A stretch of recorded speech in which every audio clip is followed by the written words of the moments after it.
This is a show that I'm very excited about. I think a lot of people are very excited about it, and we've been excited for it for literally over a decade. So I'm wondering, do you think the current climate of everything we're living contributed to the fact that it's finally getting made? And if so, how? I think the current climate that we're leading in is really um, feeding the need for these conversations to be had. I agree with that. I think, the show is about identity, and it's about the ways that identity is imposed upon us by systems of oppression, and who we are innately. And I think, those are questions that are being asked in our world all the time, and have become more pressing in the last couple of years, in ways that I think are exciting. Like, this is an exciting moment for this show to start asking questions like that.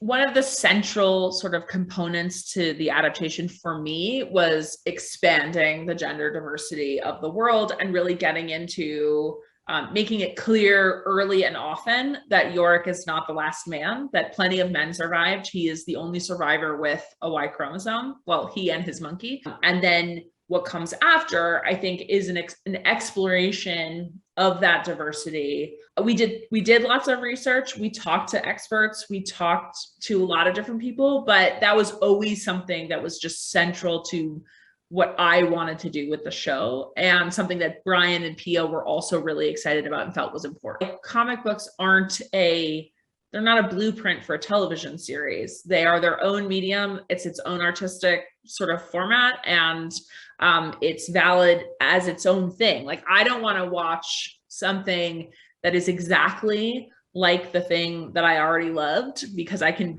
read that. But I'm a huge fan of the book. So I think they both felt confident knowing that, like, I wasn't going to take it and go in a completely different direction. I love the book. I want to honor the book and pay homage to the book while also taking you on a ride that you're not exactly sure what the turns are going to be. Of course. Now, when the comic book was around, there was a lot of talk about when the adaptation came, would it look a lot like Lost? I remember there being a lot of comparisons to Lost. What were, for both of you, but this is, like you said, 20 years after it was written. So what were some of your references for both the creation of the character and for the creation of the world? Our references are vast. It's like Children of Men to Thelma and Louise. Like, I feel like there's, it's a Western. It really understands genre.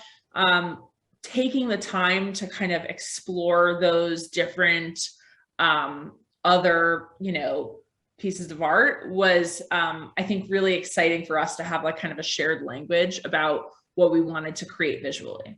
When I first signed on board, she sent me this beautiful page layout talking about the world and talking about the facts that people may have seen in the advertisements about 92% of the airplane pilots are dead, truck drivers are dead, all these different circumstances and what that world looks like, and also the facts about how fragile the system we run in is. It's basically, what is the word you use, Eli? The just-in-time economy. Just-in-time economy. First time I heard that, it was great.